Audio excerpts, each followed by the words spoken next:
আপোনাৰ একাউণ্টত পইচা সোমাইছে নেকি? সোমাই যাব পাৰে, এবাৰ পৰীক্ষা কৰি চাওক।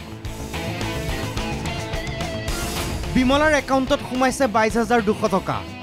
প্ৰণীতাৰ একাউণ্টত সোমাইছে 15,000। হিমাশ্ৰী, অদিতি, নৱনীতাৰ ফূৰ্তি, সকলোৰে একাউণ্টত সোমাইছে ধন। আৰম্ভণি হৈছিল দুদিনমান পূৰ্বৰ পৰা। ধমধমাৰ মহিনাৰ অসম গ্ৰামীণ বিকাশ বেংকত একাউণ্ট থকা একাংশ লোকলৈ মেছেজ আহিল, your account has been credited with. Message দেখিয়ে সকলো অবাক, এয়া কেনেকৈ সম্ভৱ? একাউণ্টত হঠাৎ ধন সোমাল কেনেকৈ? 10,000, 15,000, 20,000ৰ পৰা 50,000, 60,000, 1 লাখলৈ। লগে লগে একাংশই গ্ৰাহক সেৱা কেন্দ্ৰলৈ গৈ দেখে, হয়, একাউণ্টত ধন সোমাইছে। তাৰ পাছতে গ্ৰাহক সেৱা কেন্দ্ৰত ভৰি দিবলৈ ঠাই নাই, সকলো ওলাই আহিল। অধিকাংশ লোকৰে একাউণ্টত ধন সোমাল।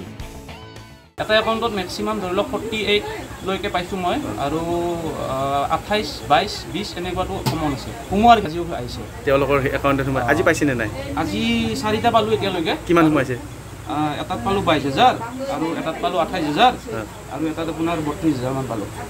এয়া কুমাৰিকাটা চকৰ অসম গ্ৰামীণ বিকাশ বেংকৰ শাখা। পৰিৱেশ চাওক, ভিৰৰ কাৰণ হয়তো বুজিছেই, এইটো শাখাৰ গ্ৰাহকৰ একাউণ্টতো সোমাল ধন। কাৰ কিমান সোমাইছে? মোৰ 13,410 টকা সোমাইছে, আৰু আমাৰ ট'টেল ঘৰৰ কাষৰে আপোনাৰ 11টা মানুহৰ 30,000 সোমাইছে, আপোনাৰ 16,953 টকা সোমাইছে, আৰু কাৰোবাৰ 40,000 সোমাইছে। ট'টেল আমাৰ গাঁৱত ধৰক 11-12টা মানৰ পইচা সোমাইছে, গম পোৱা তাৰমানে আমাৰ পৰিয়ালৰ 5টা সোমাইছে। আমাৰ এই 13,410 টকা আৰু আপোনাৰ 16,953 টকা। একেটা পৰিয়ালৰে 5জন সদস্যৰ একাউণ্টত সোমাল ধন।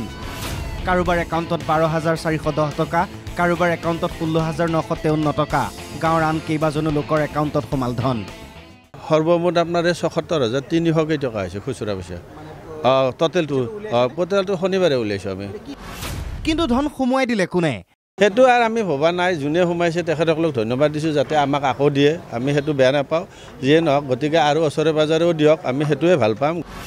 পূজাও আহি আছে। পূজা আছে, গতিকে পূজা চাবলৈও দিছে, খাবলৈও দিছে, দুটা কামে কৰিবলৈ দিছে। সেইকাৰণে মই ধন্যবাদ জ্ঞাপন কৰিছোঁ তেখেতসকলক, যোনে দিছে। এই ধন কি কৰিব? এতিয়া বৰ্তমান আছে আৰু খৰচ কৰিলোঁ ধৰক অলপ চলপ, আৰু বাকীখিনি পূজাৰ কাৰণে থৈ দিছোঁ। আৰু এইবাৰ পূজা দুগুণ আনন্দৰ। এনেকৈ শ শ লোকৰ একাউণ্টত সোমাল ধন। কোনো লোকৰ একাউণ্টত হেনো 1 লাখ টকাতকৈও অধিক ধন সোমাইছে। 1 লাখৰ ওপৰলৈকে সোমাইছে। এইটো আমাৰ গ্ৰামীণ বিকাশ আছে, আপোনাৰ আমাৰ কুমৰীকেইটা শাখা। খাটিকুচি মাজুখিৰাল পঞ্জাৱ নেশ্যনেল বেংকৰ শাখাতো ধন সোমাল গ্ৰাহকৰ একাউণ্টত। গ্ৰাহক সেৱা কেন্দ্ৰৰ বিষয়াৰ মতে এয়া প্ৰধানমন্ত্ৰী ফচল বীমা যোজনাৰ ধন। এইটো PMAY বুলি আমাৰ মানে আমি গম পাইছোঁ। আৰু এই PMAY বুলি আহিছে, PMAY ডিছবাৰ্চমেণ্ট বুলি এনেকুৱাকৈ আহিছে। আৰু অলৰেডি এইটো কনফাৰ্ম হৈ গৈছোঁ। আমি আৰৰ পৰা ফোন কৰিছে আমাক। পইচাটো এতিয়া ঘূৰাব লাগিব, মানে এইটো তেওঁলোকৰ ওপৰতে নিৰ্ভৰ কৰিব। তেওঁলোকেতো দিবই লাগিব। KCC আমাৰ ইঞ্চুৰেঞ্চ আছে, ইঞ্চুৰেঞ্চবিলাকৰ কাৰণে তেওঁলোকে পইচা দিবই লাগিব। এনেও আমি ইঞ্চুৰেঞ্চৰ পইচা কাটি লওঁৱেই তেওঁলোকৰ পৰা।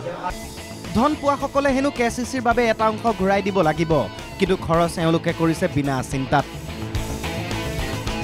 এই ঘটনাক লৈ এতিয়া নলবাৰীৰ ভিন্ন প্ৰান্তত হৈ চৈ লাগিছে। নলবাৰীৰ পৰা ত্ৰিদীপ কলিতা, NKTV+।